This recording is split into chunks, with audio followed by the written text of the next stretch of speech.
Well, hey everyone, and welcome to today's episode of Your Health Truth. I'm your host, Brock Hardman.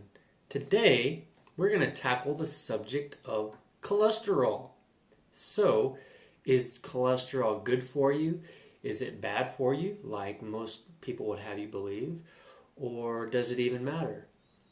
Well, based upon stuff that I've been reading over the last few years, and based upon other doctors' papers that I've read, I've come to form my own conclusion. And so I want to give you the information that I believe to be true so that you can go out and do your own research, like I will always suggest, to see what makes sense to you.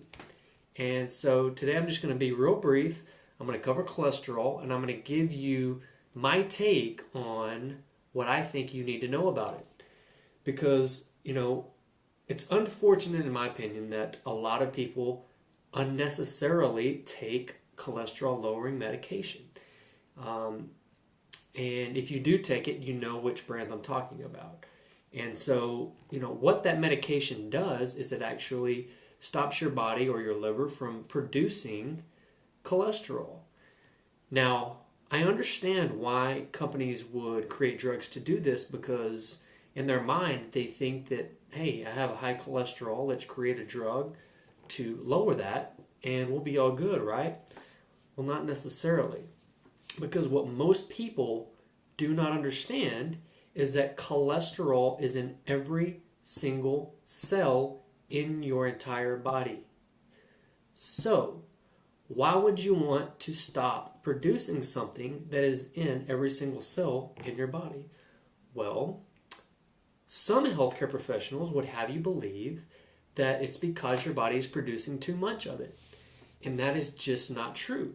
Now, in some cases, yes, your body may be, it may have a higher level than normal because of either your diet, your genetics, or a couple of other factors that is causing your blood cholesterol to be high.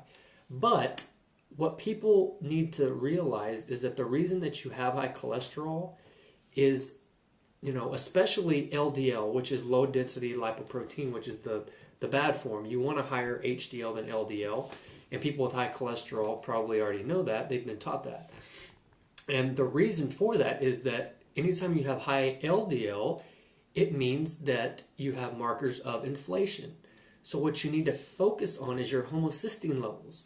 And that is basically the marker or signal of high inflammation. So the problem in your arteries is not the cholesterol. There's people who actually have extremely high cholesterol compared to you and me, and it's perfectly normal for them because genetically they're able to sustain a 250 to 300 level of cholesterol based on either where they live or based on their diet, based on their genetics. And so medication or even diet and lifestyle changes might not be necessary for them. So what you need to focus on is the homocysteine levels. And so if you have inflammation, that's when you have problems with your arteries, and that's when plaque builds up, because the LDL will come and try to repair it. And so all of a sudden you start building up scar tissue or plaque within your arteries. And so that's the problem, is damage to the arteries. And that's why whenever you have high LDL, that's a signal, hey, something's going on here. And so I don't know if you know a guy named Dean Ornish, but I love his illustration on kind of our thinking behind, things such as cholesterol.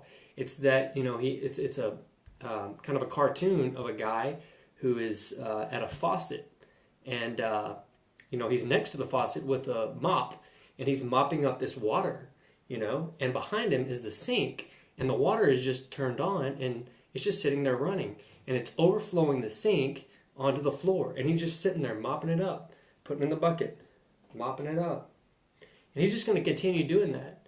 What we need to do is stop mopping up the water and turn off the sink, and then we don't have to mop up the water. So what people do is they treat the symptoms and they don't treat the source of the problem.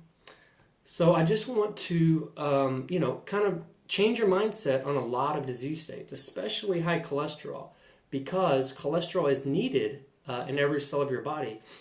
And if you don't have it, I mean, you're going to have potentially negative problems, because that's actually what the sun uses to convert the cholesterol at your skin to vitamin D. And so there's just a lot of problems that you're going to have whenever you stop your body's manufacturing of cholesterol. Now, if you want to know ways to either kind of help your body maintain a proper balance of cholesterol, I actually have a procedure that I did, that I had a high cholesterol due to a problem that I had to figure out on my own. And if you sign up for my newsletter, I actually go into detail on what I did to do that. So sign up for my newsletter on the right side of the page, and I will discuss a procedure I did to go from 239 to 140. 99 points in 6 weeks. Not 6 months, not 6 years, but 6 weeks. I dropped basically 100 points by one simple procedure that I did over the course of 6 weeks. And so, over the next 5 to 10 years, there's going to be a lot more people that, and a lot more research done as well, to prove that, cholesterol is not the enemy. There's another enemy that we have to find, and that's the inflammation. So hope that, I've kind of maybe raised some awareness for people that have high cholesterol, or that are worried about their cholesterol levels. And so maybe now you can go out and take a different approach on how you look at high cholesterol and what it is doing in your body, and whether or not you need to take medication or not. So that's it for today. Talk to you tomorrow.